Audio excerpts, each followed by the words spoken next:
Sa gilid ng isang malaking gusali sa Maynila, may isang lalaking madalas makita ng mga tao, gusgusin, marumi, at tila walang direksyon ang buhay. Siya si Braille Manreal. Nakalugay ang buhok niya, may bahid ng alikabok ang kaniyang mukha, at ang mga damit niyang suot ay halatang ilang araw nang hindi nalalabhan. Araw-araw ay naupo siya malapit sa pasukan ng gusali, tahimik lang na nagmamasid sa mga taong nagmamadali papasok sa kanilang trabaho. Sa mata ng mga empleyado, isa lamang siyang pulubi na walang halaga. Wala ni isa ang nag-isip na ang taong ito ay may mas malalim na dahilan kung bakit lagi siyang naroroon. Habang abala ang lahat sa pagpasok, may ilan na mapapailing tuwing masasalubong si Braille. May ilan pa ngang nagtatakip ng ilong, nagbibitiw ng mamasalita gaya ng "ang baho naman" o "ano ba't hindi pinapalayas ng guard to?" Ngunit kahit pa ganun ang trato sa kanya, hindi siya pumapalag o nagsasalita. Nanatili lang siyang kalmado, pinagmamasdan ang bawat kilos ng mga taong dumaraan. Sa ilalim ng kaniyang payak na anyo, may tinatagong lihim na hindi pa alam ng sinuman. Isang umaga, malakas ang ulan at halos lahat ng empleyado ay nagmamadaling makapasok upang hindi mabasa. Si Braille naman ay biglang pumasok sa loob ng lobby para makisilong. Agad siyang napansin ng guard at ng receptionist. "Hoy, bawal ka rito," sigaw ng isa sa kanila. "Kung wala kang gagawin, lumabas ka na." Dali-daling nilapitan ng dalawang guard at halos kaladkarin palabas. May mga empleyadong nakakita at nagtawanan pa, nagsasabing sagabal lang daw siya sa daan. Ang ilan namay nagbubulong-bulungan, nagtataka kung bakit tila lagi na lang siyang nasa paligid. Ngunit para kay Braille, hindi ito bago. Sanay na siya sa ganoong klase ng tingin mula sa mga tao. Habang pinapalayas siya, isang batang babae na nakasuot ng iniporme ng intern ang nakakita sa nangyayari. Hindi niya natiis ang itsura ni Braille na basang-basa at nanginginig sa lamig. Nilapitan niya ito, dala ang tinapay at bote ng tubig na galing sa kaniyang bag. "Kuya, kumain ka muna. Pasensya ka na ha, ito lang ang meron ako," mahina niyang sabi. Nagulat si Braille. Matagal na siyang hindi nakakaranas ng ganoong klase ng malasakit mula sa iba. Tiningnan niya ang intern at ngumiti ng bahagya. Ngunit bago pa siya makasagot, sinita na agad ng supervisor ang babae. "Ano ba yan? Bakit ka nagbibigay ng pagkain sa pulubi? Sayang oras mo. Halika na at may trabaho ka pa." Halatang nagulat ang intern pero lumaban siya ng sagot. "Sir, tao rin po siya. Hindi naman siguro masama kung pakitaan siya ng kaunting kabutihan." Pagkarinig nito, mas lalo pang nainis ang supervisor at umiling, habang ang ibang staff naman ay nagpatuloy lang sa kanilang pagtawa. Nang umalis ang intern, iniwan niya si Braille ng may simpleng ngiti at pabulong na "ingat po." Sa unang pagkakataon matapos ang matagal na panahon, nakaramdam si Braille ng kakaibang ginhawa. Hindi dahil sa tinapay o tubig, kundi dahil sa simpleng malasakit na ipinakita ng dalaga. Tahimik siyang umupo sa gilid. Muling pinagmasdan ang paligid at pinilit alalahanin ang bawat muka ng mga taong nakasalubong niya. Pagdating ng hapon, bumalik siya sa isang maliit na silid na kanyang tinutuluyan sa di kalayuang lugar. Doon, tinanggal niya ang kanyang maruming damit at inilabas ang isang kahon na matagal na niyang itinatago. Sa loob nito ay mga papeles, titulo, at ilang dokumento na naglalaman ng mahahalagang impormasyon tungkol sa kumpanyang palagi niyang pinupuntahan. Ang kumpanyang iyon na pagmamay-ari ng mga Manreal ay iniwan sa kanya ng kanyang ama bago ito pumanaw. Subalit sa halip na basta na lamang umupo sa trono at maghari, pinili ni Braille na magpakita bilang isang ordinaryong tao upang makita kung sino sa mga tao sa loob ng gusali ang may malasakit at kung sino ang mayabang at walang pakialam sa mahihirap.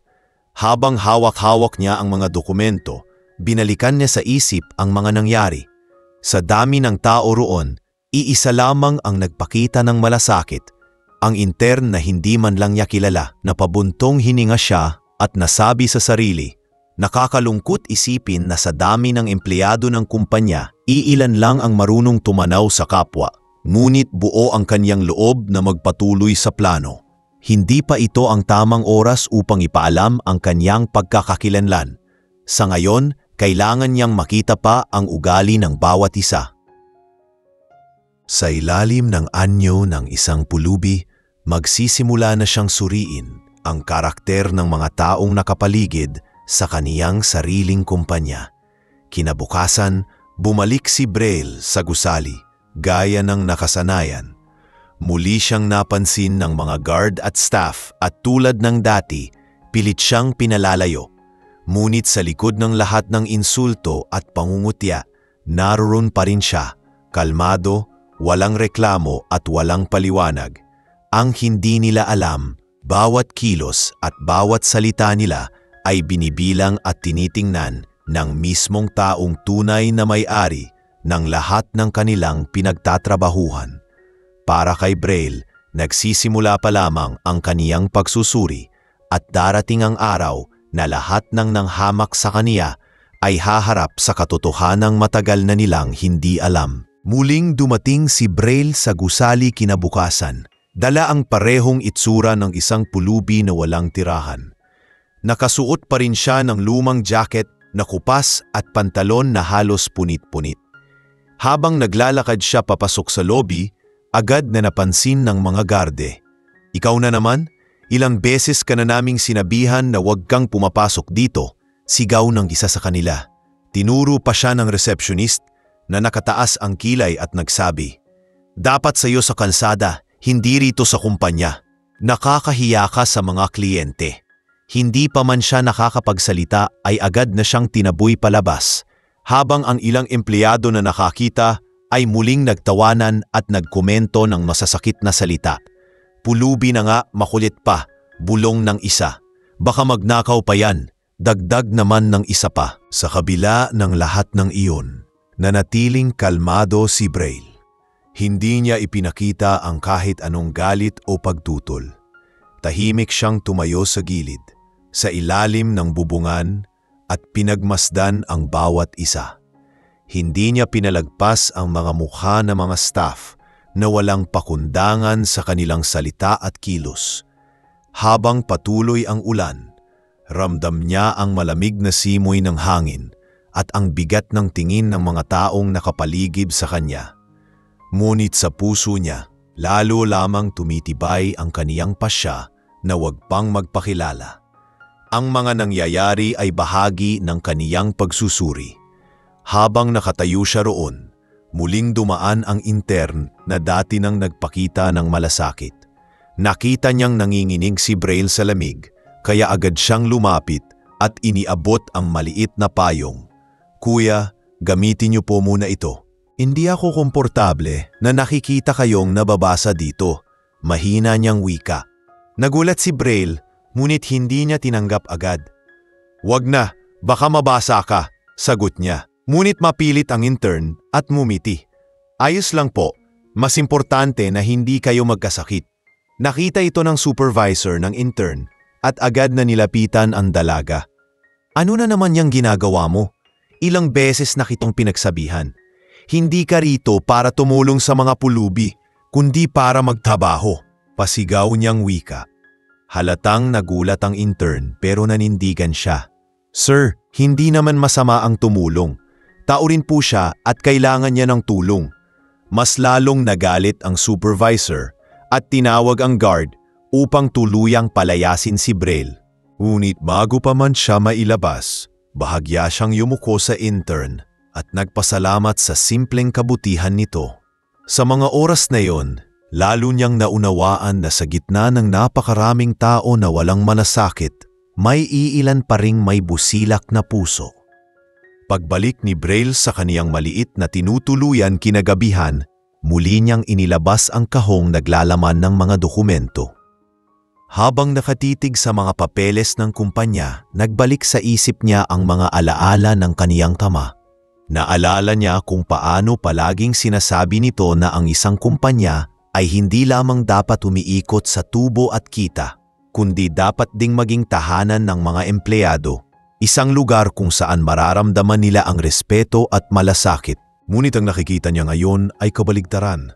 Mga taong abala sa pagpapakita ng kapangyarihan at walang pakialam sa kalagayan ng iba. Sa isip niya, lalo niyang napagtanto kung gaano kahalaga ang misyon niya. Ipakita sa lahat ang tunay na kahulugan ng pamumuno. Sa mga sumunod na araw, patuloy siyang bumalik sa gusali. Hindi nagbago ang pagtrato ng karamihan. Palaging may mga salitang nakakasakit at pagtulak palabas. Minsan pa ay may isang empleyado na halos itulak siya ng malakas at sinabihan, "Kung wala kang pera o trabaho, huwag kang pumunta rito. Hindi ito bahay ng mga palaboy." Ngunit sa kabila ng lahat, nanatili pa rin siyang kalmado at tahimik.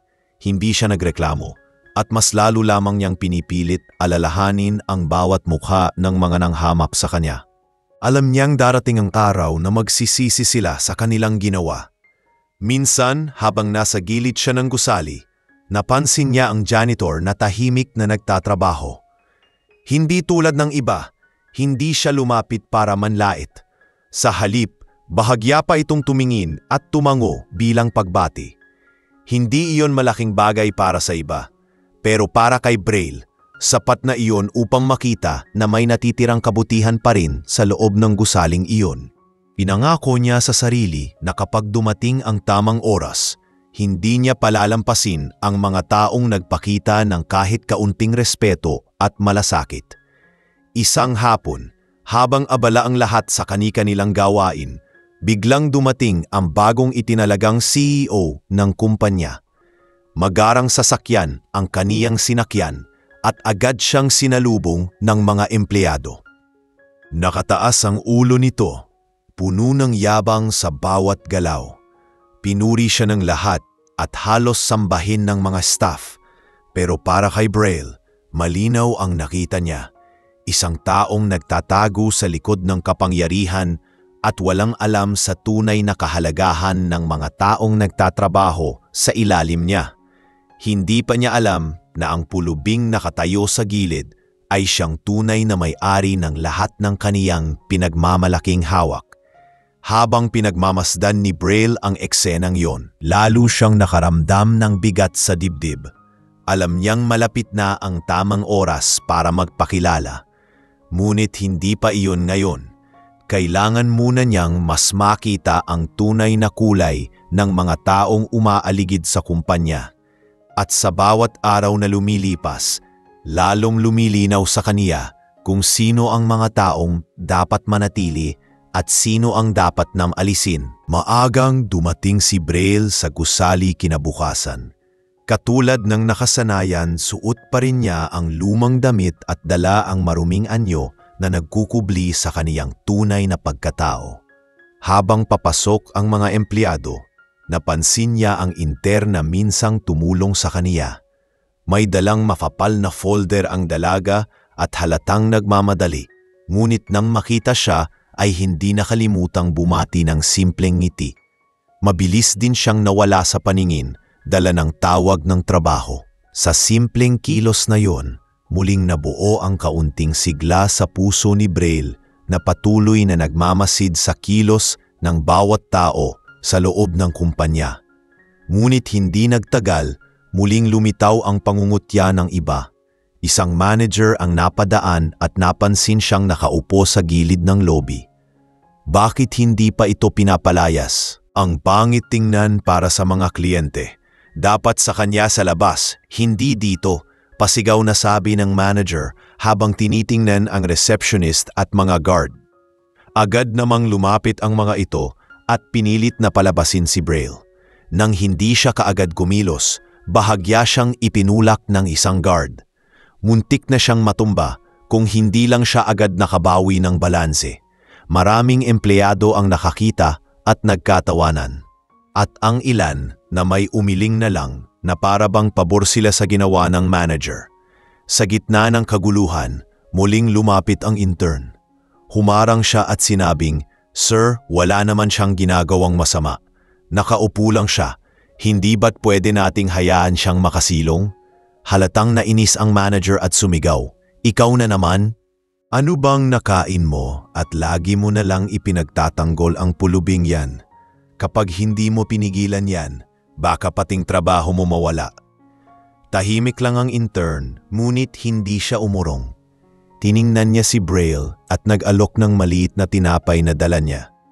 Ang kilos na iyon ay muling nakatawag ng pansin sa lahat at marami ang nagbulunan. "Nakakahiya, mas inuuna pa ng batang yan ang pulubi kaysa sa trabaho," sabi ng isa. Ngunit para kay Braille, iyon ang nagpatibay ng kaniyang paniniwala na hindi lahat sa loob ng gusali ay bulag sa kabutihan. Samantala, sa isang sulok ng lobby, abala sa kaniyang paglilinis ang janitor na si Mang Nestor. Tahimik lang siya habang pinagmamasdan ang nangyayari. Hindi siya sumali sa pagtawa ng mga empleyado at sa halip ay bahagya siyang tumango kay Braille para bang ipinapakita na nauunawaan niya ang pinagdadaanan ng lalaki. Nang makalapit si Braille sa kanya matapos siyang palayasin, mahinahon siyang nagwika, "Pasensya ka na sa inasal nila. Hindi lahat dito pare-pareho. May mga tao pa ring marunong tumanaw ng respeto." Hindi nakasagot si Braille, ngunit ngumiti siya patumango bilang pasasalamat. Sa sandaling iyon, nagmarka sa kanyang isipan ang mukha ni Mang Nestor. Lumipas ang oras at dumating ang bagong CEO ng kumpanya. Magarbo ang kanyang pagpasok. May kasamang mga alalay at empleyadong nagbubunyi na para bang isang hari ang dumating. Habang naglalakad siya papunta sa elevator, napansin niya si Braille na nakatayo sa gilid. Tinitigan niya ito mula ulo hanggang paa at napailing. "Ano to? Bakit may pulubi rito? Paano nakalusot ang ganitong tao?" Ang sabi niya na narinig ng lahat. Agad niyang tinawag ang supervisor at inutusan itong siguraduhing hindi na muling makapasok si Braille. "Ayokong makitang may ganito rito. Nakakababa ng reputasyon ng kumpanya," dagdag pa niya. Mabilis namang tumugon ang supervisor at sinabihang hindi na papayagan si Braille kahit nakalapit man lang. Sa gilid ng lahat ng iyon, tahimik na nakamasid si Braille. Hindi siya umimik o nagpakita ng pagkadismaya. Sa halip, pinili niyang isapuso ang lahat ng sinabi at ginawa ng mga taong nandoon. Alam niyang darating ang panahon na ang mga salita at kilos na iyon ang babalik at magiging dahilan ng kanilang kahihiyan. Ang tanging laman ng kanyang isip ay ang mga taong nagpakita ng malasakit, ang intern na paulit-ulit na handang tumulong at ang janitor na may tahimik na respeto. Kinagabihan, nang makabalik siya sa kanyang tinutuluyan, muling inilabas ni Braille ang kahong naglalaman ng mahahalagang dokumento. Pinagbasdan niya ang bawat papel, bawat pirma ng kanyang ama na nagpapatunay na siya ang tunay na may-ari ng gusaling iyon at ng buong kumpanya. Habang nakaupo sa isang lumang upuan, muling binalikan ng kanyang isipan ang mga pangyayari. Isang manager na arogante, isang CEO na puno ng kayabangan, at mga empleyadong walang malasakit. Ngunit sa gitna ng lahat, may dalawang tao na kumikinang, ang intern at si Mang Nestor.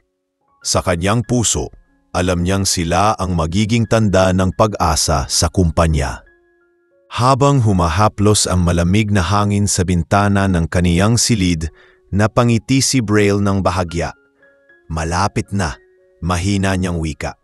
Malapit na ang araw na malaman ng lahat ang katotohanang matagal nilang hindi inisip na posible. At sa oras na iyon, ang mga nanghamak at nagtulak sa kaniya ay wala nang magagawa kundi tanggapin ang katotohanan. Ngunit sa ngayon, maghihintay muna siya. Patuloy niyang isusuot ang anyo ng isang pulubi, patuloy na magmamasid, at patuloy na titimbangin ang puso ng bawat tao sa kaniyang sariling kumpanya. Maaga pa lang ay nagbalik na naman si Braille sa gusali ng kumpanya. Tulad ng dati, dala niya ang itsura ng isang pulubi, maruming damit, kupas na pantalon at tsinelas na halos mapigtas. Ang kanyang buhok ay magulo at mukha'y punong-puno ng alikabok. Hindi pa man siya nakakalapit sa pintuan ng lobby ay agad na siyang napansin ng mga empleyado. Ang ilan ay agad nagturo at nagbulungan. Ang iba namay hindi na nag-atubiling magpakawala ng masasakit na salita. Ano na naman ang ginagawa ng pulubi rito? Sigaw ng isa. Hindi ba't sinabihan na yan huwag nang bumalik? Dagdag ng isa pa. Halos lahat ay tila naiinis sa presensya niya at walang sinuman ang nagtanong kung bakit siya palaging naroon nang makapasok siya sa ilalim ng bubungan para makisilong. Lumapit agad ang isang manager na kilalang mayabang at mahilig mang-api. Ang pangalan nito ay Mr. Santiago, isang taong kilala sa loob ng kumpanya bilang mahigpit at walang malasakit sa mga mababang empleyado. Mabilis siyang lumapit kay Braille at nagsabi ng malafas, "Ilang beses ka na bang pinapalayas dito? Hindi ka ba marunong umunawa? Kung wala kang pera at wala kang silbi, umalis ka na at huwag kang magpakita rito." Pinagtatawanan siya ng mga empleyadong nakapaligid at tila nasisiyahan pa sa pagkakainsulto sa kanya. Hindi pa nakontento si Santiago at tinulak siya ng malafas kaya muntik siyang matumba sa sahig. Lalong nag-ingay ang mga tao sa paligid. May ilan pang nagsabing, "Ay naku, buti nga sa kanya." Ngunit sa gitna ng lahat, muling nakita ng intern ang nangyayari. Hindi niya kinaya ang pananahimik at agad siyang lumapit. "Sir, sobra na po yan. Wala naman siyang ginagawang masama para tratuhin ng ganyan." Mariin niyang sabi. Halaang nagulat si Santiago at agad na sinermonan ang dalaga. "Ikaw na naman? Ano bang problema mo at palaging ipinagtatanggol ang pulubing yan? Kung hindi ka titigil, baka pati trabaho mo mawala." Ngunit hindi umatras ang intern. Matatag niyang sagot, "Mas pipiliin ko pong mawalan ng trabaho kaysa maging bulag sa mali." Tao rin po siya, may dignidad. Tahimik na napatingin si Braille sa dalaga. Ramdam niya ang tapang nito sa kabila ng pananakot ng mas mataas na tao. Ngunit hindi pa rin siya nagsalita at pinili niyang panoorin ang mga pangyayari. Hindi nagtagal, dumating si Mang Nestor, ang janitor. Nakita niya ang kaguluhan at nagmadaling lumapit. Bagaman mahina ang kaniyang boses, sinabi niya, "Sir, baka naman pwede nating pabayaan na lang ang matanda." Hindi naman siya nagdudulot ng gulo. Napatingin sa kanya si Santiago at agad na nagtaas ng boses. "Ikaw, Mang Nestor, trabaho mo ay maglinis, hindi makisawsaw sa usapan ng may mga posisyon. Kung hindi ka tatahimik, baka pati ikaw mawalan ng trabaho." Tahimik na lang ang janitor, yumuko at muling bumalik sa kanyang ginagawa. Ngunit bago siya tumalikod, bahagya niyang tinapik si Braille sa balikat bilang pagpapakita ng suporta. Sa simpleng kilos na iyon, muling naramdaman ni Braille na may mga tao pa ring hindi lubusang manhid sa kabutihan. Habang nagpapatuloy ang tensyon sa lobby, dumating ang CEO na si Mr. Alvarez, ang bagong talagang pinuno. Napansin niya ang kaguluhan at agad nagtanong, "Ano na naman ang ingay dito?" Gut ng isang empleyado, "Sir, may pulubi na naman po na nakapasok sa lobby. Paulit-ulit na lang pong pumapasok dito." Tinitigan ni Alvarez si Braille mula ulo hanggang paa at naglabas ng malakas na buntong hininga. "Hindi ba't sinabi ko nang ayokong makakita ng ganito rito? Ayusin niyo ang seguridad ninyo. Hindi ako nagbabayad ng malaki para lang papasukin ang mga walang kwentang pulubi. Ayokong masira ang reputasyon ng kumpanyang ito sa mga bisita."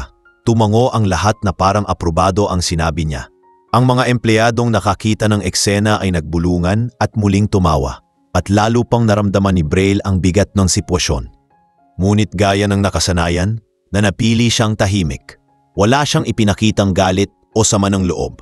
Sa halip, pinili niyang tumingin sa mga taong nandoon, tanda ng kanyang tahimik na pagmamasid.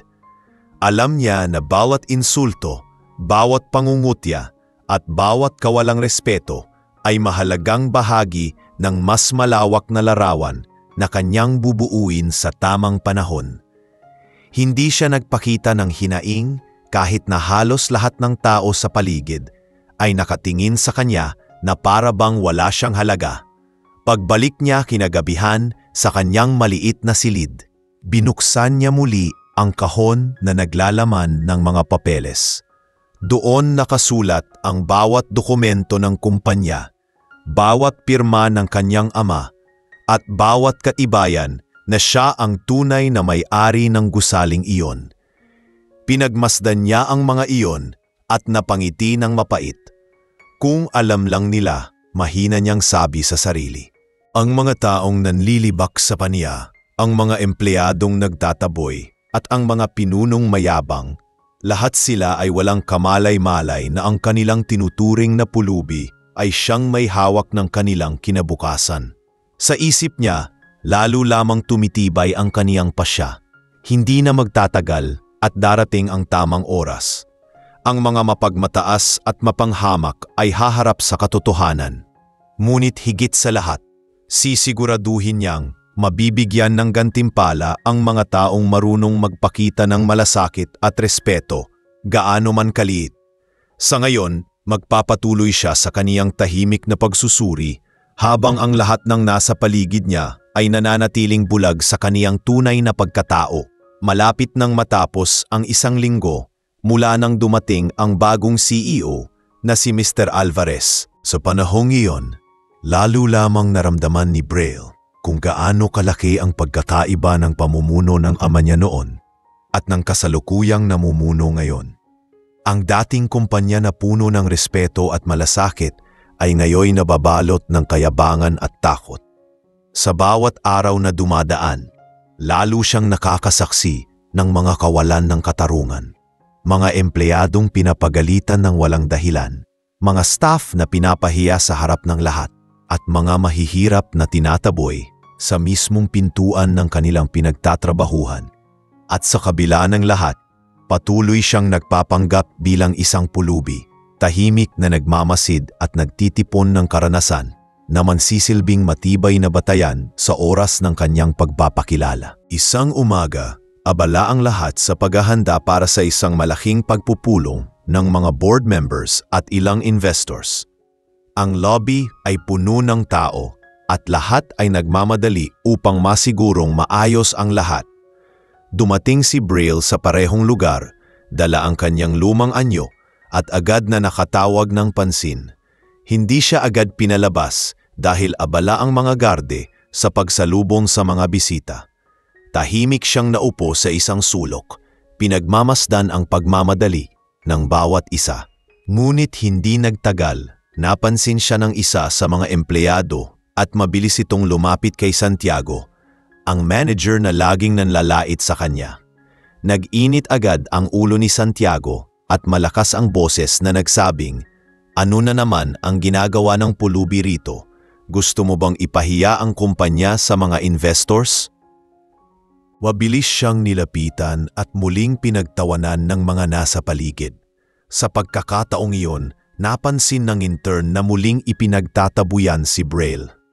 Lumapit siya, dala ang kaunting kape at tinapay mula sa pantry. "Kuya, ito muna. Pasensya ka na, pero huwag kang mag-alala. Lilipas din ito." Pabulong niyang sabi habang inaabot ang pagkain. Muling nagulat si Braille at sa mga mata ng dalaga ay nakita niya ang tapang na hindi natipinag. Ngunit bago niya ito matanggap, dumating si Santiago at sinigawan ang intern. "Ano ba? Puro ka na lang pakialam sa pulubing yan. Wala ka bang ibang gagawin? Kapag hindi ka tumigil, ibabagsak kita bilang intern." Nanginginig ang kamay ng dalaga, ngunit hindi niya iniatras ang pagkain. "Sir, wala naman pong masama sa pagtulong. Mas kahihiyan po sa kumpanya kung nakikita ng ibang tao na wala tayong malasakit." Mariin niyang sagot. Marami ang nakarinig at nagsimulang magbulungan. Ang iba ay halatang naiinis sa tapang ng intern, ngunit mayroon ding ilan na tila napaisip. Sa gitna ng tensyon, dumating si Mr. Alvarez kasama ang ilang investors. Nakita niya ang eksena at agad na nagtanong, "Ano na naman ito? Bakit may ganito rito?" Sagot ng supervisor, Sir, pasensya na po. May pulubi na naman pong pumasok sa lobby. Pinagmasdan ni Alvarez si Braille at sa halip na magpakita ng kahit konting malasakit ay muli niya itong inalipusta. Paulit-ulit na lang ito. Anong klase ng seguridad meron tayo kung nakakalusot pa rin ang mga taong walang kwenta? Kung hindi ninyo kayang ayusin ito, maghanap na lang ako ng ibang tao na gagawa ng trabaho ninyo. Halatang natakot ang mga staff at mabilis na tinaboy si Braille palabas ng lobby. Tahimik lamang na lumabas si Braille, walang kahit anong reklamo o galit na ipinakita. Ngunit bago siya lumakad palayo, naramdaman niya ang marahang kamay ni Mang Nestor na nakalapat sa kanyang braso. Tiyaga lang, iho. Darating din ang araw na makikita nila ang totoo. Mahina ngunit puno ng pag-asa na sabi ng janitor. Tumingin si Braille kay Mang Nestor at nakita niya ang sinseridad nito. Tumango siya at nagpatuloy sa kanyang paglalakad habang sa kanyang isipan ay unti-unting lumilinaw ang imahe ng mga taong tunay na may malasakit sa kapwa. Kinagabihan, habang nakaupo siya sa maliit na silid na kanyang tinutuluyan, muling binuksan ni Braille ang kahong puno ng dokumento. Pinagmasdan niya ang mga papel na nagpapatunay na siya ang tunay na may-ari ng kumpanya. Naalala niya ang mga salita ng kanyang ama na laging nagtuturo sa kanya ng tamang pamumuno. Ang isang tunay na pinuno ay hindi nakikita sa ganda ng kanyang suot o sa taas ng kanyang upuan. Nakikita ito sa kanyang malasakit at sa kanyang kakayahang ituring na tao ang lahat ng nasa paligid niya. Habang pinagmamasdan ang mga dokumento, naramdaman niya ang bigat ng responsibilidad. Hindi lang ito tungkol sa pag-angkin ng kayamanan o kapangyarihan. Ito ay tungkol sa pagpapanumbalik ng dangal at malasakit sa kumpanyang iniwan ng kanyang ama. Sa mga sandaling iyon, nakaramdam siya ng halo-halong emosyon. Galit sa mga taong mapanghamak, lungkot para sa mga empleyadong walang boses, at pag-asa dahil may ilan pa ring katulad ng intern at ni Mang Nestor na hindi natitinag ng takot at pangmamaliit. Napangiti siya ng mapait, ngunit may halong determinasyon. Malapit na, bulong niya sa sarili. Malapit nang malaman ng lahat ang katotohanan. Sa gabing iyon, tuluyan na niyang isinara ang kahon at nagpasya. Hindi na magtatagal, gagawa siya ng hakbang upang ipakita kung sino siya at kung ano ang tunay niyang layunin. At sa oras na iyon, lahat ng api at ng insulto ay haharap sa kanilang sariling kahihiyan. Dumating ang araw ng malaking pagpupulong ng board members at investors. Lahat ng empleyado ay abala sa paghahanda. Ayaw nilang magkamali dahil alam nilang mahigpit at mapanuri ang bagong CEO na si Mr. Alvarez. Ang lobby ay puno ng dekorasyon at pulido ang bawat sulok, tila isang engranding selebrasyon. Sa gitna ng lahat ng abala, dumating na naman si Braille, dala ang anyo ng isang pulubi. Hindi siya pumunta para mang-istorbo, kundi para makita mismo kung paano uugali ang mga taong nasa ilalim ng pamumuno ni Alvarez kapag nasa harap ng mga panauhin. Nang makita siya ng mga empleyado, mabilis na kumalat ang bulong-bulungan. Nandito na naman siya, sabi ng isa. Nakakahiya, baka makita siya ng investors, dagdag pa ng isa. Agad na lumapit ang mga guard at handa na sanang itaboy siya. Ngunit bago sila kumilos, dumating si Santiago, ang mayabang na manager. Malakas ang kanyang tinig nang sabihin, "Anong ginagawa ng pulubi na to rito? Hindi ba't ilang beses na siyang pinagbawalan? Palayasin niyo agad, baka masira ang imahe ng kumpanya sa mga bisita." Sa sobrang lakas ng boses ni Santiago, marami ang nakarinig at nagsimulang tumawa at manginsulto. "Baka gusto niyang maging empleyado rito," sabi ng isa. "Pulubi sa umaga, janitor sa gabi," dagdag ng isa pa. Ang lahat ay tila nakahanap ng katuwaan sa pangungutya kay Braille. Ngunit hindi lahat ay natawa. Muling lumapit ang intern, dala ang tapang at malasakit na hindi niya kayang itago. "Sir, wala po siyang ginagawang masama. Pwede naman natin siyang hayaan na makasilong lang. Hindi ba't mas napakahiya kung nakikita ng ibang tao na wala tayong malasakit? Sagot ng dalaga. Ngunit imbes na pakinggan, sinigawan siya ni Santiago. Ikaw, lagi ka nalang kontra. Kung gusto mong sumama sa pulubing yan, sige, pero huwag mong idamay ang kumpanya. Pinagtawanan pa siya ng iba at tinawag na tagapagtanggol ng pulubi. Nang makita ito, hindi napigilan ng intern ang mapaluha. Ngunit matatag siyang tumayo sa tabi ni Braille. Hindi rin napigilan ni Mang Nestor ang kanyang sarili. Tahimik niyang nilapitan si Braille at tinapik ang balikat nito, sabay sabing, "Huwag kang mag-alala, iho. Hindi lahat ay tulad nila." Pagkasabi niya nito, pinagsabihan din siya ng mga kasamahan. "Mang Nestor, baka mawalan ka ng trabaho dyan," bulong ng isa. Ngunit hindi na niya ito inintindi. Habang nagpapatuloy ang kaguluhan, dumating si Mr. Alvarez kasama ang mga board members at investors. Lahat ng empleyado ay mabilis na tumahimik at nagbigay galang. Napansin agad ng CEO ang sitwasyon at nagtanong, "Ano na naman ito? Bakit may ganitong klaseng tao sa loob ng kumpanya?" Sagot ni Santiago, "Sir, pasensya na po, may pulubi na naman pong nakapasok. Ilang beses na siyang bumabalik at nagiging sagabal." Mabilis na tumango si Alvarez at sinabi, "Iyan ba ang sinasabi niyo sa akin na problema? Bakit hindi niyo pa tinatanggal? Ang kumpanyang ito ay para sa mga marurunong at may silbi, hindi para sa mga pulubi. Ayokong makakita ng ganito rito, lalo na sa harap ng mga investors." Maraming empleyado ang pumalakpak sa sinabi ni Alvarez at ang ilan ay muling nangutya kay Braille. "Narinig mo na, wala ka talagang lugar dito," sabi ng isa. Ngunit nanatiling tahimik si Braille. Tinitigan niya ang CEO, tiniigan niya si Santiago at pinagmamasdan niya ang lahat ng mga empleyado na nakisabay sa pangapi. Hindi niya ipinakita ang kahit anong galit, ngunit sa loob niya ay lalong tumitibay ang pasya na hindi na magtatagal at magpapakilala na siya. Habang lumalabas siya ng gusali, sinundan siya ng tingin ng intern at ni Mang Nestor. Halata ang pag-aalala nila, ngunit hindi sila makapagsalita dahil sa takot na sila'y mawalan ng trabaho. Bago tuluyang umalis si Braille, lumingon siya at muling nakita ang 2 taong iyon. Hindi niya man sinabi, ngunit sa kanyang isipan, sila ang magsisilbing tanda ng pag-asa sa kumpanyang itinayo ng kanyang ama. Kinagabihan, muling binuksan ni Braille ang kahon ng mga dokumento. Muling lumitaw ang titulo ng kumpanya, mga papeles ng pagmamana at mga larawan ng kanyang ama. Habang pinagmamasdan ng mga iyon, naramdaman niya ang bigat ng responsibilidad. Ang bawat pangungutya na kanyang narinig ay tila nagpapalala ng sugat sa kanyang puso. Ngunit ito rin ang nagbigay sa kanya ng tapang. Naalala niya ang huling habilin ng kanyang ama.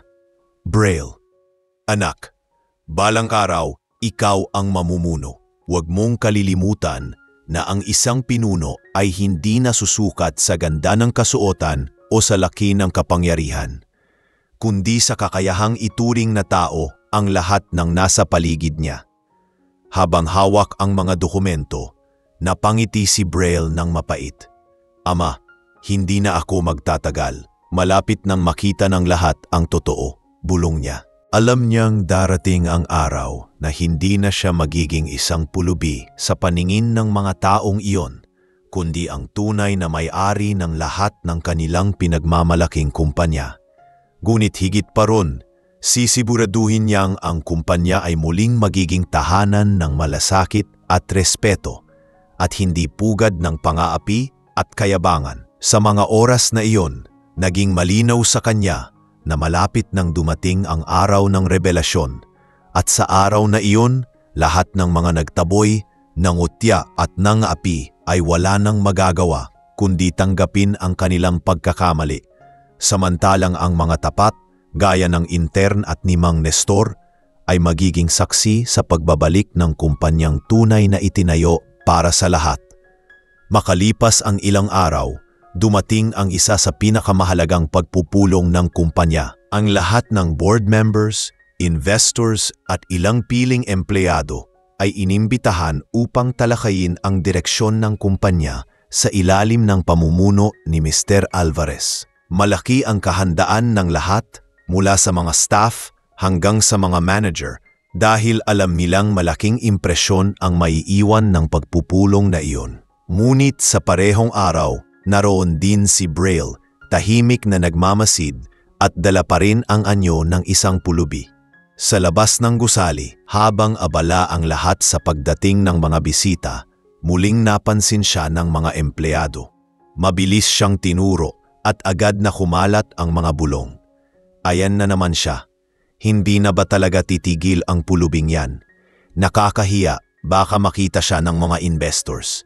Tulad ng dati, agad na nilapitan ng mga guard si Braille upang paalisin. Ngunit hindi niya iniwan ang pwesto niya. Tahimik lang siyang nakatayo, tila hinihintay ang isang bagay. Dumating si Santiago, ang manager na unang-unang nanghahamak sa kanya. Halatang iritado rito at agad na nilapitan si Braille. Hindi ka pa ba talaga nagsasawa? Paulit-ulit ka na lang nagpapakita rito. Umalis ka na kung ayaw mong masaktan. Galit nitong sabi. Sinamahan pa ng pagtulak upang mapalayo siya sa entrada. Ang mga empleyadong nakapaligid ay muling nagtawanan at ininsulto siya. Baka nga baliw na to kung hindi magnanakaw, sabi ng isa. Kung pulubi ka, dapat nasa kalsada ka, hindi rito. Dagdag pa ng isa.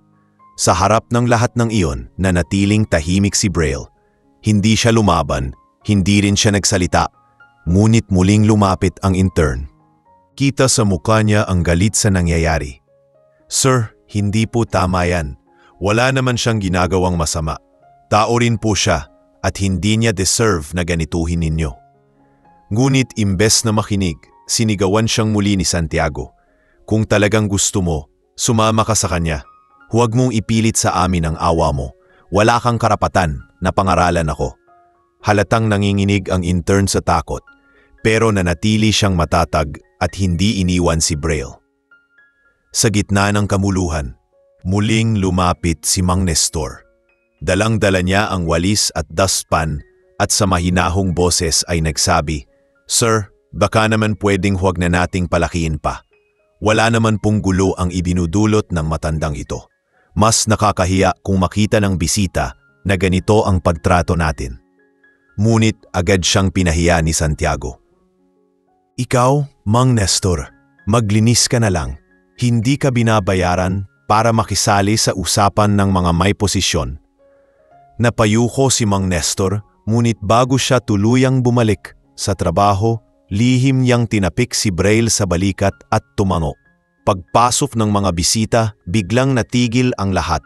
Dumating si Mr. Alvarez, nakasuot ng mamahaling Amerikana at agad na sinalubong ng mga palakpakan. Nang makita niya si Braille na nakatayo pa rin sa gilid, agad niyang pinuna ang mga guard. Ilang beses ko bang sasabihin na ayokong makakita ng ganito rito? Ang kumpanya ko ay hindi tambakan ng mga pulubi. Kung hindi niyo kayang ayusin ito, baka dapat kayong palitan. Sunod na piningnan niya si Braille mula ulo hanggang paa, sabay sabi, kung wala kang silbi, umalis ka na, hindi ka nababagay dito. Ang lahat ng nakarinig ay muling nagbitiw ng masasakit na salita. Halos lahat ay nakisabay sa tono ng CEO maliban na lamang sa dalawang tao, ang intern at si Mang Nestor. Kita sa kanilang mga mata ang labis na pag-aalala at hindi pagkakasundo sa nakikita. Ngunit sa takot na mawala ng trabaho, wala silang nagawa kundi manatiling tahimik.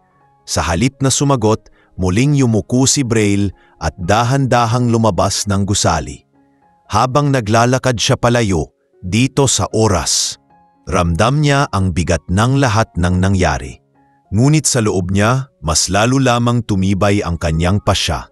Hindi na magtatagal, ilalabas na niya ang katotohanan. Hindi na siya maaring magpatuloy na panoorin ang pang-aapi at kawalan ng malasakit.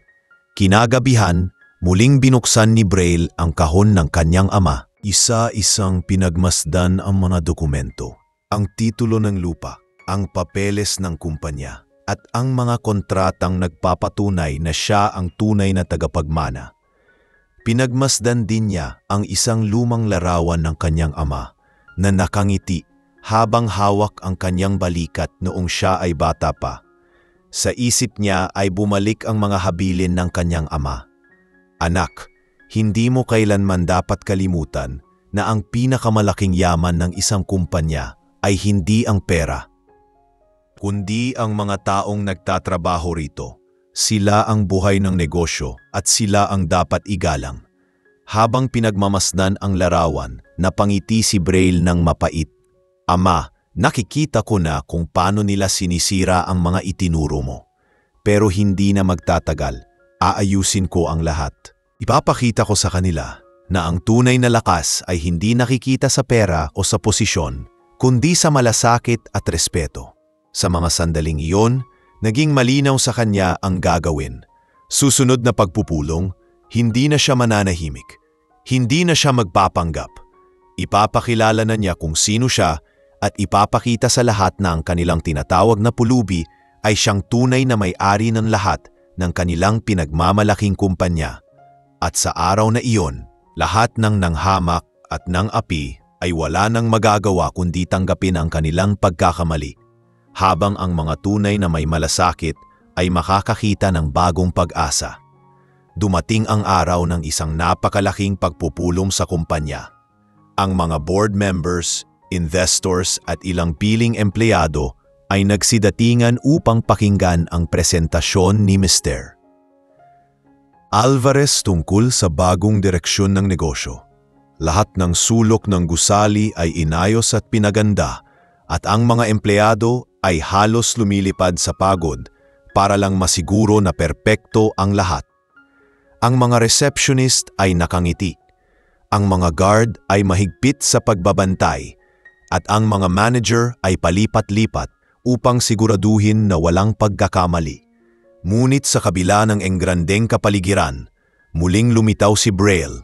Nakasuot pa rin ng parehong gusgusin at kupas na damit at muling nagmukhang isang pulubi na tilang hindi nauubusan ng lakas ng loob na bumalik sa lugar na iyon.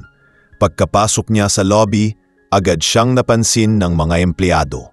Halos sabay-sabay ang kanilang mga reaksyon. Nandito na naman siya? Hindi ba talaga titigil ang pulubing ito? Sigaw ng isa. Nakakahiya. Andito na ang mga investors. Bulong ng isa pa. Mabilis siyang nilapitan ng mga guard upang itaboy palabas. Ngunit dahil abala ang lahat, hindi na nila agad nagawa. Napansin siya ng ilang board members na dumating at nagtaka kung bakit may isang pulubi sa loob ng gusali. Agad na nag-init ang ulo ni Santiago, ang manager na palaging nanghahamak sa kanya. Ano na naman ito? Hindi ba't ilang beses ko nang sinabihan na huwag nang papasukin ang taong ito? Malakas niyang wika, sabay tulak kay Braille palayo sa pintuan.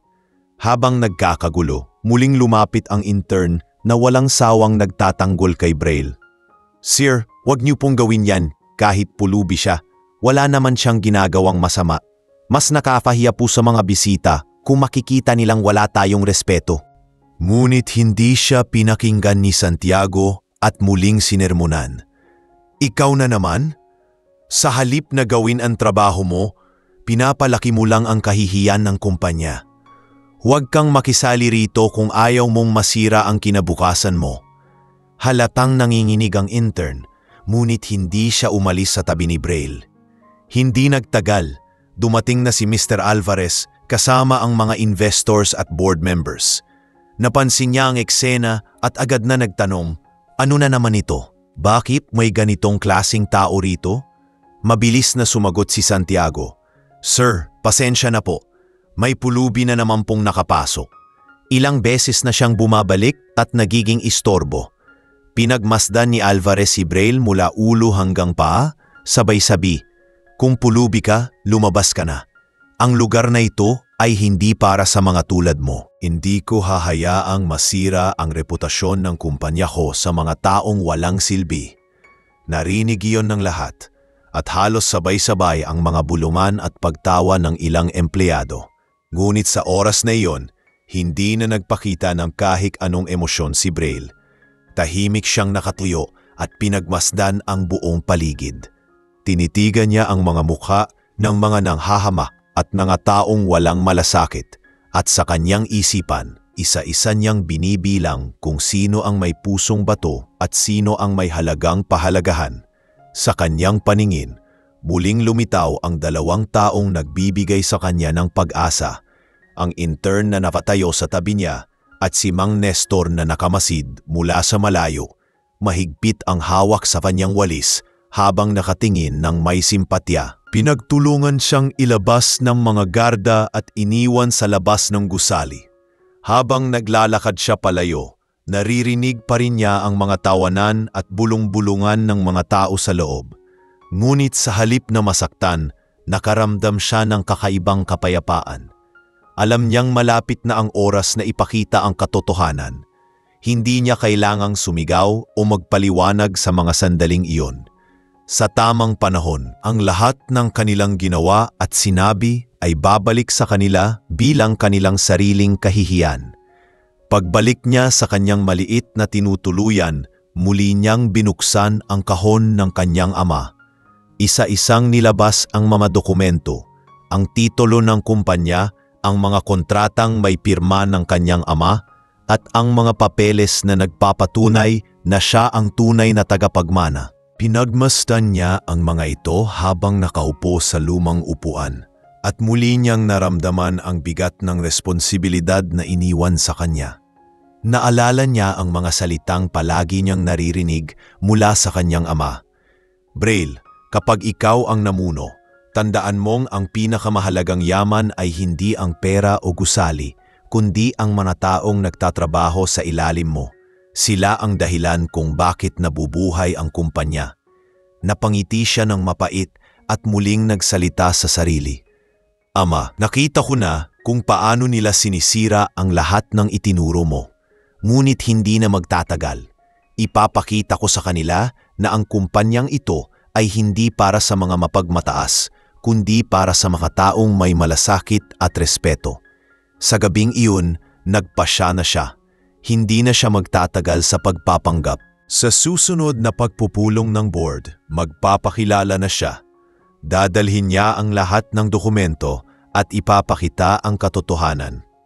At sa oras na iyon, wala nang makakapagtanggi kung sino talaga siya. Ang pulubing tinutulak at pinagtatawanan nila ay siyang tunay na may-ari ng lahat ng kanilang pinagmamalaking kumpanya. At sa sandaling iyon, magsisimula ang pagbabalik ng dangal, respeto at malasakit na matagal nang nawala sa institusyong itinayo ng kanyang ama. Dumating ang araw ng pinakahihintay na pagpupulong ng board members. Ang lahat ay abala sa paghahanda, lalo na't inaasahang dadalo ang mga malalaking investors na magpapasya kung maglalagak sila ng mas malaking puhunan sa kumpanya. Lahat ng departamento ay gumising ng maaga upang tiyakin na maayos ang bawat detalye, mula sa malinis na conference room hanggang sa pagkain na ihahain sa mga bisita. Para kay Mr. Alvarez, ito ang pagkakataon niyang ipakita na karapat-dapat siyang mamuno at magpatuloy sa pamana ng kumpanya. Ngunit hindi niya alam na sa parehong araw ay may mangyayaring hindi niya inaasahan. Si Braille ay naroon muli. Tahimik at nakaupo sa gilid ng gusali habang pinagmamasdan ang abalang mga tao. Suot pa rin niya ang maruming kasuotan na matagal na niyang gamit at sa mga mata ng lahat, isa pa rin siyang pulubi. Hindi pa man siya nakakalapit, ay napansin agad siya ng mga garda at pinagsabihan. Ngunit sa pagkakataong iyon, hindi siya lumaban. Tahimik lang siyang nakatayo at hinayaan ang mga tao na pagtawanan siya, hamakin siya at itaboy palayo. Habang nagkakagulo, napansin siya ng intern. Alam niyang hindi dapat, pero muli siyang lumapit. Dala ang maliit na piraso ng tinapay na nakabalot sa tissue. Kuya, ito po. Kahit kaunti lang, baka makabawas sa gutom ninyo. Mahina niyang sabi. Nakaramdam ng inis ang ilang staff at agad siyang sinita. bakit ba lagi kang may simpatya sa pulubing iyan? Hindi mo ba naiintindihan na nakakasira siya sa imahe ng kumpanya? Ngunit hindi na sumagot ang intern. Bagkus ay iniwan ang pagkain sa kamay ni Braille. Sa kabila ng takot, nanindigan siyang ipakita ang malasakit. Si Mang Nestor na nasa isang sulok at naglilinis ng sahig ay muling napatingin kay Braille at bahagyang tumango. Mabilis ang tingin ngunit sapat upang maramdaman ni Braille na hindi siya nag-iisa. Maya-maya dumating na ang mga board members at investors. Sa kanilang pagpasok, napansin nila ang kaguluhan sa lobby. Isa sa kanila, isang matandang miyembro ng board na matagal nang nagsilbi sa kumpanya ay biglang natigilan nang makita si Braille. Pinagmasdan niya ito ng mabuti at parang may pamilyar sa kanyang anyo. Sandali, mahina niyang sabi, Hindi ba't siya ang anak ni Don Mariano Manreal? Nagulat ang lahat sa narinig. Ang mga empleyado ay nagtinginan sa isa't isa at kahit si Santiago at si Alvarez ay natigilan. Ngunit mabilis ding tinakpan ni Santiago ang sitwasyon. Sir, nagkakamali po kayo. Isa lang po iyang pulubi na ilang beses nam istorbo rito. Wala siyang kinalaman sa pamilya ng may-ari. Ngunit hindi kumbinsido ang matandang board member. Lumapit siya kay Braille at tinitigan ang kanyang mukha. Hindi ako nagkakamali. Nakita ko siya noong bata pa. Siya ang anak ni Don Mariano. Nagbulungan ang lahat at biglang bumigat ang hangin sa paligid. Ramdam ni Alvarez ang tensyon at mabilis na nagsalita. Walang katotohanan yan. Hindi natin pwedeng hayaan na sirain ng isang pulubi ang araw na ito. Guards! Alisin na siya rito. Mabilis na lumapit ang mga guard. Ngunit bago pa siya mailabas, marahan ngunit malinaw na nagsalita si Braille.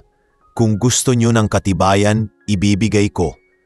Mula sa kanyang lumang bag, inilabas niya ang makapal na sobre na naglalaman ng mga dokumento.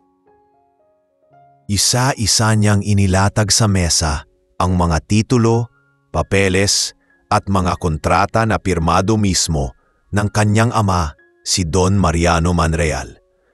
Ang lahat ay napatigil. Tahimik na pinagmasdan ng mga board members ang mga papeles at kinumpirma ng matandang miyembro na pirma nga ni Don Mariano ang nakalagay. Ang katahimikan ay napalitan ng pagbulungan at pag-aalinlangan. Nang makita ito, hindi na nakapagsalita si Santiago. Ang mga empleyadong palaging nanghahamak kay Braille ay halos hindi makatingin. Ang ilang staff na kanina lamang ay nagtatawanan ay biglang napayuko, parang gusto nilang lamunin ng lupa ang kanilang mga sarili. Si Alvarez naman ay hindi makapaniwala sa kanyang nakikita. Hindi pwede. Hindi ako naniniwala. Hindi siyang may-ari. Mariin niyang sabi, ngunit halata ang pangangalog ng kanyang tinig. Tumayo si Braille at sa unang pagkakataon ay nagsalita siya ng buong linaw sa harap ng lahat. Ako si Braille Manreal, anak ng inyong dating may-ari na si Don Mariano. Matagal ko kayong pinagmasdan. Pinili kong maging tulad ng isang pulubi para makita kung paano ninyo tinatrato ang mga tao, lalo na ang mga wala sa posisyon at walang paya sa buhay. Sa mga araw na lumipas, nakita ko ang tunay ninyong ugali. Ang ilan sa inyo, puro pang mamaliit, puro pang aapi at walang malasakit. Ngunit may ilan pa ring marunong tumanaw ng respeto at malasakit at sila ang magpapatuloy sa kumpanyang ito. Boses ay buo at mabigat. Ang mga empleyadong kanina ay nagtatawanan ay nanahimik at ang mga mata ng ilan ay namilog sa gulat.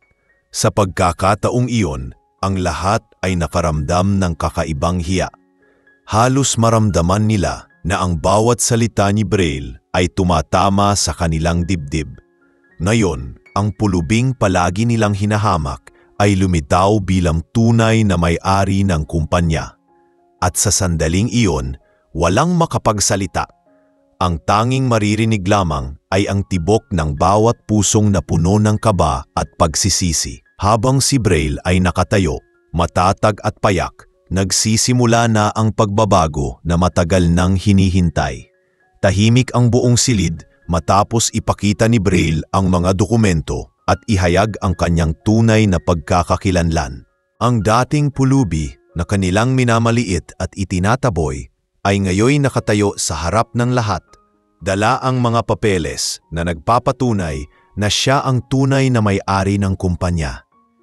Ang mga board members ay nag-usap-usap, ang ilan ay agad na kumilala sa katotohanan, at ang ilan na may tila hindi pa makapaniwala sa narinig.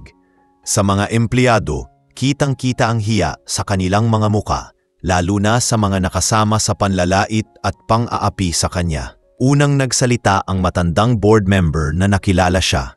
Wala nang dapat pagtalunan. Nakita ko siyang bata pa at ang mga dokumentong hawak niya ay hindi gawa-gawa. Siya ang tunay na tagapagmana ng kumpanyang ito. Tumango ang ilan sa mga kasamahan niya at agad namang bumigat ang hangin para kay Mr. Alvarez. Halata ang pagkataranta sa kanyang mukha habang pilit niyang pinipigilan ang sitwasyon. Hindi ito pwede. Hindi ko tatanggapin na ang isang taong walang pinag-aralan at namuhay sa kalsada ay mamumuno sa kumpanyang pinaghirapan ko ring palakasin. Mariin niyang sabi sabay tingin kay Braille na puno ng paghamak. Ngunit hindi nagpatinag si Braille. Kumpanyang ito ay hindi mo pinaghirapan, Mr. Alvarez. Ito ay itinayo ng aking ama at iniwan sa akin bilang pamana. Hindi mo kailanman maangkin ang hindi sa iyo.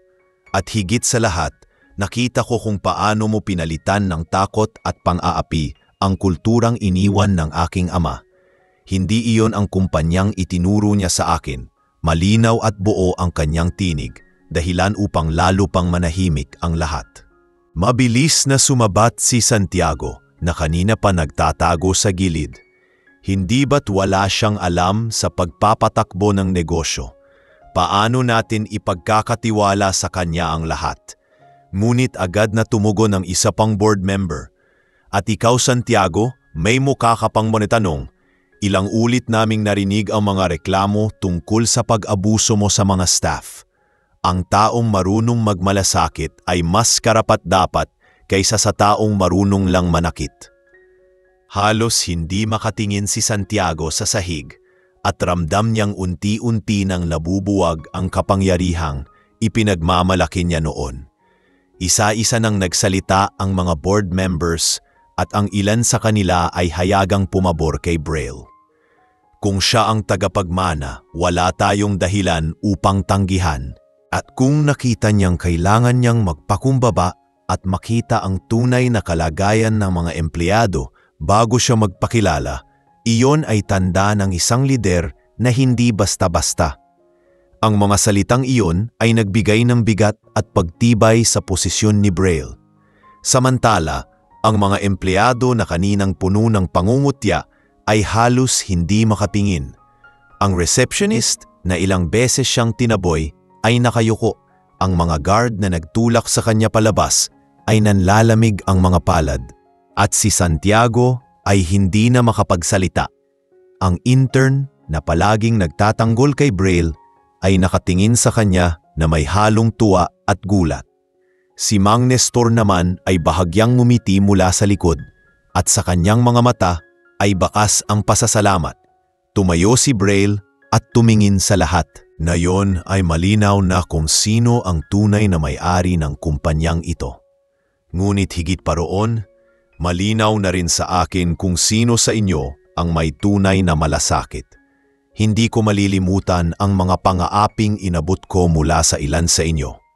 Ngunit hindi rin mawawala sa akin ang kabutihan na ipinakita ng iilan. At sa pagpasok ng bagong yugto ng kumpanyang ito, sisiguraduhin kong ang mga taong may malasakit at dangal ay makakakuha ng tamang gantimpala. Napalingon siya kay Alvarez at Santiago. Sa inyo, ang mga araw ng inyong pamumuno at pag-abuso ay tapos na. Simula ngayon, hindi na takot at kayabangan ang mamamayani dito, kundi respeto at malasakit. Walang nakasagot sa kanila at halatang gumuho ang kanilang kumpiyansa. Matapos ang mahabang talakayan, nagpasya ang board. Ormal na kinilala si Braille bilang bagong pinuno at tunay na may-ari ng kumpanya. Ang mga empleyadong minsang tumawa at nambastos sa kanya ay halos maihi sa hiya, habang ang intern at si Mang Nestor ay napatanggap ng papuri sa harap ng lahat dahil sila lamang ang nagpakita ng malasakit mula sa simula. Sa sandaling iyon, nag-iba ang ihip ng hangin. Ang pulubing kanilang hinamak ay ngayoy nakaupo sa harap ng lahat bilang pinuno. Ang mga dating matang-mata ay natulala at ang mga totoong marunong rumespeto ay nakaramdam ng pag-asa. Ang araw na iyon ay naging simula ng pagbabago at walang makakapagtanggi na si Braille Manreal, ang pulubing tinutulak-tulak nila noon, ang tunay na may-ari ng lahat ng kanilang pinagtatrabahuhan. Pagkatapos ng pagpupulong kung saan formal na kinilala si Braille bilang tunay na may-ari ng kumpanya, mabilis na kumalat ang balita sa lahat ng departamento. Ang dating pulubing kanilang tinutulak at pinagtatawanan ay siya palang anak ni Don Mariano Manreal, ang taong nagtatag ng kumpanya. Ang mga empleyado ay hindi makapaniwala at marami ang hindi makatingin kay Braille tuwing makakasalubong nila ito sa pasilyo. Ang mga nakapagsalita laban sa kanya ay halos lamunin ng hiya, habang ang mga nanahimik o walang pakialam ay nagsimulang mag-isip kung ano ang magiging kinabukasan nila sa ilalim ng bagong pamumuno. Hindi nagtagal, nagpatawag si Braille ng isang malawakang pagpupulong para sa lahat ng empleyado. Ginanap ito sa malaking function hall ng kumpanya.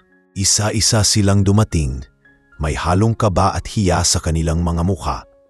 Ang ilan ay nakayuko, ang iba naman ay nag-uusap ng mahina, tila nagtataka kung ano ang gagawin ng bagong pinuno. Sa gitna ng entablado ay nakaupo si Braille, suot pa rin ang payak na damit, ngunit ngayon ay malinaw na ang dignidad at otoridad sa kanyang anyo. Marami sa inyo ang kilala ko bilang isang pulubi. Panimula niya, nakilala ninyo ako sa pinakapayak na paraan, marumi, gusgusin, at tila walang halaga. Ngunit hindi ko iyon ginawa upang linlangin kayo, kundi upang makita ang tunay na kulay ng bawat isa. Ang kumpanyang ito ay itinayo ng aking ama, hindi para maging lugar ng kayabangan at pang-aapi, kundi para maging tahanan ng respeto at malasakit. Tahimik ang buong silid, at walang sino man ang naglakas loob na kumibo. Muling nagsalita si Braille, at ngayon ay mas matatag ang kanyang tinig. Nakita ko kung sino ang marunong magbigay ng malasakit kahit walang kapalit, at nakita ko rin kung sino ang inuuna lamang ang kapangyarihan at kayabangan. Sa mga nakapagpakita ng kabutihan, huwag kayong mag-alala, hinding-hindi ko kayo malilimutan. Ngunit para sa mga umabuso at nagpakita ng kawalang respeto, simula ngayon, hindi na maaaring magpatuloy ang inyong ginagawa. Tinawag niya ang intern na ilang ulit na nagpakita ng malasakit. Tumayo ang dalaga sa gitna ng mga tao, nanginginig at halatang nahihiya. Ikaw, sabi ni Braille, kahit wala kang kapangyarihan, pinili mong tumulong. Ibinahagi mo ang kaunti mong meron kahit wala kang kasiguraduhan kung may kapalit. Ang ganitong klaseng puso ang kailangan ng kumpanyang ito. Simula ngayon, hindi ka na basta intern. Gagawin kitang isa sa mga opisyal na tagapayo ko. Nagpalakpakan ng ilan at ang mga mata ng dalaga ay napuno ng luha, hindi makapaniwala sa marangal na pagkakataong ibinigay sa kanya. Sumunod, tinawag niya si Mang Nestor, ang janitor na palaging tahimik, ngunit may malasakit. Ikaw, Mang Nestor, hindi man malakas ang iyong boses, ramdam ko ang respeto sa bawat kilos mo. Pinili mong hindi sumali sa pang-aapi at bagkus ay nagbigay ng dignidad kahit sa simpleng pagtanong kung ayos lang ako. Sa kumpanyang ito, ang mga katulad mo ay hindi dapat ipinagwawalang bahala. Simula ngayon, itataas ko ang iyong posisyon at sisiguraduhin kong magiging magaan ang iyong buhay at ng iyong pamilya. Pagkasabi niya nito, humiyaw ng tuwa ang ilang empleyado. May mga napaluha, sapagkat ngayon lang nila nakita ang ganitong klase ng pamumuno. Ngunit hindi dito nagtapos si Braille. Tumingin siya sa kabilang panig ng silid kung saan nakaupo si Santiago at ilang manager na kilala sa pagiging abusado. At para sa inyo, aniya, hindi ko malilimutan kung paano ninyo ako tinulak, pinagtawanan at hinamak. Kung ganoon ang asal ninyo sa isang taong sa tingin ninyo ay mahirap, paano pa kaya sa mga empleyadong nasa ilalim ninyo? Hindi pwedeng manatili ang ganitong pag-uugali. Simula ngayon, aalisin kayo sa inyong mga posisyon. Ang mga tinanggal ay agad na nagprotesta, ngunit wala silang nagawa. Ang mga board members mismo ang sumuporta sa desisyon ni Braille. Tama siya, sabi ng isa. Matagal na nating naririnig ang reklamo laban sa kanila. Ngayon ay oras na para linisin ang pangalan ng kumpanya. Ang mga natanggal ay napilitang umalis, dala ang kanilang hiya at galit, habang ang ibang empleyado ay nakaramdam ng ginhawa at pag-asa. Si Mr. Alvarez naman ay nanatiling tahimik. Hindi niya akalaing mauuwi sa ganito ang lahat. Lumapit siya kay Braille at nagsabing, "Hindi pa tapos ito. Hindi mo ako basta-basta matitinag." Ngunit kalmado lamang ang sagot ni Braille. Hindi mo kailangang matitinag dahil wala ka ng kapangyarihan dito. Hindi ko hahayaang magpatuloy ang pamumunong puno ng kayabangan. Kung gusto mong manatili, kailangan mong magbago. Kung hindi, walang lugar ang mga kagaya mo sa kumpanyang ito. Muli siyang tumingin sa lahat ng empleyado. Ang bagong yugtong ito ng kumpanya ay magsisimula sa respeto at malasakit. Hindi ko hahayaan na may maiiwang inaapi o pinagtatawanan dahil sa kanilang anyo o kalagayan. Ang kumpanyang ito ay magiging tahanan, hindi bilang kulungan ng takot. Sa pagtatapos ng kanyang talumpati, halos lahat ng empleyado ay tumayo at nagpalakpakan. Ang mga mata ng marami ay nagmingning para bang nakakita sila ng bagong pag-asa. Ang dating pulubi na kanilang hinamak ay ngayoy pinunong may malasakit at sa oras na iyon, alam nilang magsisimula na ang pagbabago. Sa puso ni Braille, naramdaman niya ang bigat ng responsibilidad, ngunit naramdaman din niya ang katuparan ng pangako sa kanyang ama na ang kumpanya ay muling magiging tahanan ng dignidad at malasakit para sa lahat. Makalipas ang ilang araw matapos ang matinding pagbabagong ipinatupad ni Braille, unti-unti nang naramdaman ng lahat ang malaking pagkakaiba sa loob ng kumpanya. Ang dating atmosfera ng takot at pang-aapi ay napalitan ng ginhawa at pag-asa. Ang mga empleyado na dati halos hindi makangiti ay ngayon ay nakikitaan ng sigla sa pagtatrabaho. Ang mga simpleng staff tulad ng mga receptionist at utility workers ay mas naging kampante sapagkat alam nilang hindi na sila ituturing na mababa o walang halaga. Sa lahat ng pagbabago, si Braille mismo ang naging sentro ng inspirasyon. Hindi siya nanatili lamang sa kanyang opisina, kundi bumababa sa iba't ibang departamento upang mapisalamuha at makinig sa mga pangangailangan ng mga empleyado. Isang umaga, nagpasya siyang puntahan ng warehouse ng kumpanya. Kasama niya ang intern at si Mang Nestor. Sa pagpasok niya, nagulat ang mga empleyado roon at agad na nagbigay galang. Ngunit huminto si Braille at nagsabi, "Hindi ninyo kailangang matakot sa akin. Gusto ko lang kayong makilala at marinig ang inyong saloobin." Ang simpleng linyang iyon ay nagbukas ng kanilang damdamin. Isa-isa silang nagsalita tungkol sa mga dati nilang nararanasan sa ilalim ng lumang pamunuan, mabibigat na trabaho na walang sapat na kompensasyon at pangmamaliit mula sa mga supervisor. Tahimik na nakinig si Braille at ipinangakong aayusin ang kanilang sitwasyon.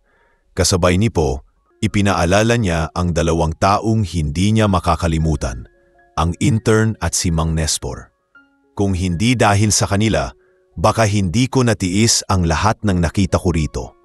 Sila ang nagpapaalala sa akin na may pag-asa pa ang kumpanyang ito dahil may mga taong hindi nagdadalawang isip magpakita ng malasakit. Ang mga empleyado ay pumalakpak at ang intern ay napaiyak sa sobrang tuwa at hiya. habang si Mang Nestor ay simpleng ngumiti at yumuko bilang tanda ng pasasalamat. Habang lumalalim ang pagbabago, hindi rin mawawala ang mga taong labis ang pagsisisi. Isa na rito ang receptionist na ilang ulit siyang itinaboy noon. Lumapit ito kay Braille sa kanyang opisina, dala ang mabigat na loob. "Sir, hindi ko po alam kung paano magsosorry. Paulit-ulit ko kayong hinamak noon at ngayon, hindi ko kayang tingnan ang sarili ko sa salamin dahil sa ahihiyan." Tahimik lamang siyang tinipigan ni Braille at sakang umiti ng banayad. Lahat tayo nagkakamali. Ang mahalaga ay ang pagbabagong desisyon mula rito. Kung kayang mong itama ang iyong ugali at ipakita ang respeto sa iba, hindi ko kailanman hahayaang manatili kang alipin ng nakaraan. Napaiyak ang babae at lumuhod pa. Ngunit agad siyang pinatayo ni Braille. Sa simpleng pagkakataong iyon, unti-unti ring natuto ang ibang empleyado na magpakumbaba at baguhin ang kanilang pakikitungo sa kapwa. Samantala, si Santiago na dating mayabang na manager ay hindi pa rin matanggap ang nangyari. Matapos siyang tangganin sa posisyon, ilang ulit niyang sinubukang maghanap ng paraan upang makabalik. Ngunit wala na siyang mahanap na suporta mula sa board members. Lahat ay tumalikod sa kanya dahil sa mga reklamo ng mga empleyado. Sa huling pagtatangka, lumapit siya kay Braille at sinabing, "Patawarin mo ako, nagpadala lang ako sa galit at yabang. Sana bigyan mo pa ako ng isa pang pagkakataon." Pinagmasdan siya ni Braille ng matagal bago sumagot, "Hindi ako sarado sa pagbibigay ng pagkakataon. Ngunit kailangan mong patunayan sa sarili mo na nagbago ka. Hindi sa pamamagitan ng salita, kundi sa gawa." Naiwan si Santiago na puno ng hiya at pag-asa na balang araw ay mapapatunayan niyang karapat-dapat pa siyang pagkatiwalaan. Si Mr. Alvarez naman ay halos hindi na lumilitaw sa kumpanya. Bagaman wala na siyang posisyon, pilit pa rin niyang pinanghahawakan ang kanyang impluensya. Ngunit unti-unti nang nalilimutan ang kanyang pangalan dahil sa mas positibong imahe na binuo ni Braille. Sa mga panayam at artikulo sa negosyo, si Braille na ang palaging binabanggit bilang halimbawa ng isang pinunong may malasakit at tunay na lider. Isang gabi, habang nakaupo si Braille sa kanyang opisina, muling bumalik sa kanyang isipan ang mga araw na siya'y itinaboy at hinama. Sa kanyang isip, malinaw pa rin ang mga tawanan, ang mga salitang walang silbi at ang malamig na pagtulak ng mga garda. Ngunit sa halip na galit ang kanyang maramdaman, napangiti siya ng mapait at nagsabi sa sarili, "Kung hindi dahil sa lahat ng iyon, hindi ko makikita kung sino talaga ang may malasakit at kung sino ang dapat alisin." Para sa kanya, lahat ng sakit na kanyang tiniis ay naging daan upang makita ang tunay na anyo ng mga taong nasa paligid niya. Kinaumagahan, muli siyang humarap sa lahat ng empleyado. "Simula ngayon, hindi ko kayo tatratuhing empleyado lamang, kundi mga katuwang. Lahat tayo ay may mahalagang papel sa kumpanyang ito. At kung may sino mang makakaramdam ng pang-aapi, dapat agad ninyong ipaalam. Ayokong maulit ang kulturang nakita ko noon." Muling umalingangaw ang palakpakan at sa pagkakataong iyon, ramdam ng lahat na nagsisimula na ang isang bagong kabanata para sa kanila. Ang kumpanyang dati puno ng takot at pang-aapi ay unti-unting nagiging pugad ng respeto at malasakit.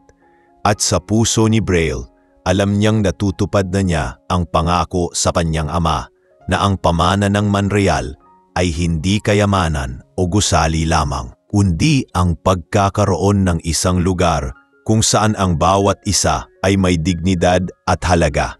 Lumipas ang ilang linggo mula ng opisyal na pamunuan ni Braille ang kumpanya. Sa bawat araw na dumaraan, mas lumilinaw sa lahat ang kanyang uri ng pamumuno. Hindi siya nanatili sa taas ng gusali o nakatago sa malalaking opisina. Madalas siyang bumaba sa mga departamento, makipag-usap sa mga empleyado at tanungin sila kung ano ang kailangan upang mas maging magaan ang kanilang trabaho. Ang dating takot na bumabalot sa kumpanya ay napalitan ng pag-asa, at ang dating malamig na paligid ay napuno ng kasiglahan. Ang mga taong dati ay halos ayaw pumasok sa trabaho ay ngayon masigasig at masaya na sa kanilang ginagawa. Sa unang pagkakataon, ipinatawag ni Braille ang lahat para sa isang espesyal na pagtitipon sa malaking bulwagan. Dumating ang mga empleyado, lahat ay nagtataka kung ano ang balitang ibabahagi ng kanilang bagong pinuno. Sa entablado, tumayo si Braille, hindi na suot ang gusgusin at maruming kasuotan, kundi isang payak ngunit maayos na barong na tanda ng kanyang paggalang sa lahat ng naroon. Tahimik ang buong silid nang magsimula siyang magsalita. Hindi ko ngayon tinipon para lamang magbigay ng anunsyo. Panimula niya, gusto kong iparating sa inyo ang pasasalamat ko. Dahil sa inyo, muling nabuhay ang kumpanyang iniwan ng aking ama.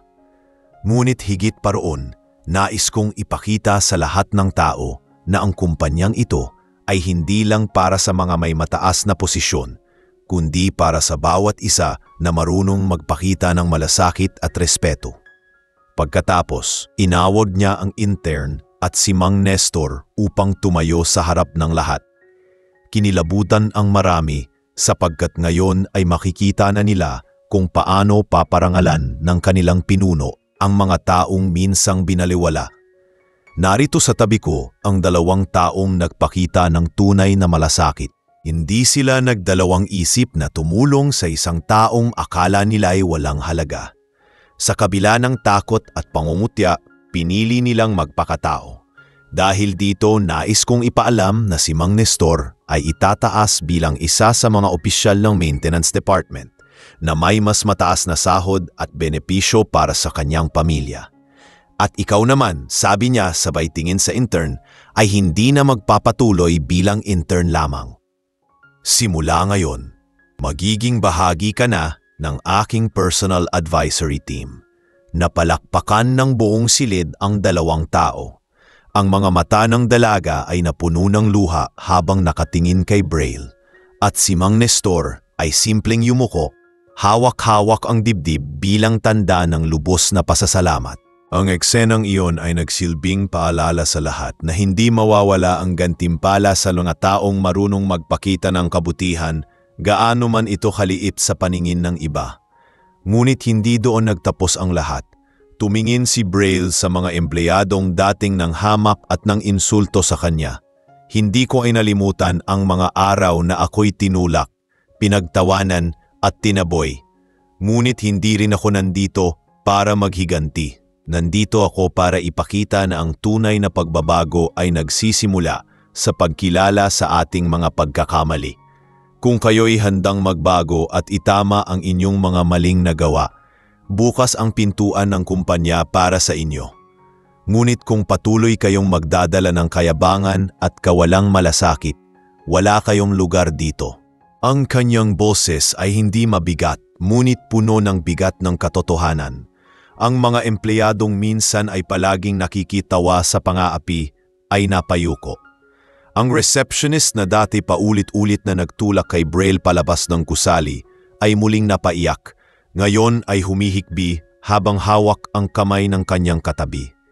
Ang mga garda na minsang nangahas magtulak sa kanya ay hindi makatingin, habang si Santiago na dati mayabang at mapanghamak ay tahimik lang sa gilid, puno ng hiya at panghihinayang.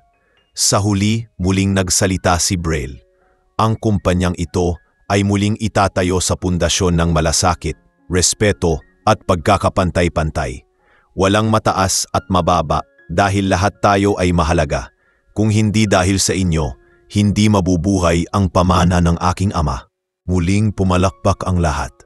At sa pagkakataong ito, ramdam na ramdam ang taos-pusong pagsang-ayon ng lahat. Wala nang halong takot o pilit.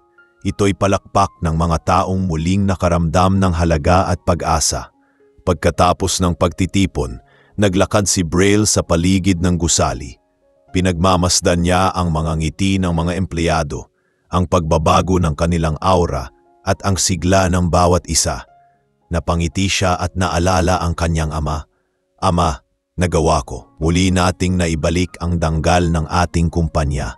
Sa kanyang puso, ramdam niya na natupad na niya ang pangako. Mula sa pulubing itinaboy, na yun ay isa siyang pinunong tinitingala. Ang kanyang kwento ay naging aral sa lahat na hindi dapat hinuhusgahan ang isang tao sa kanyang panlabas na anyo dahil ang puso at dignidad ang tunay na kayamanan.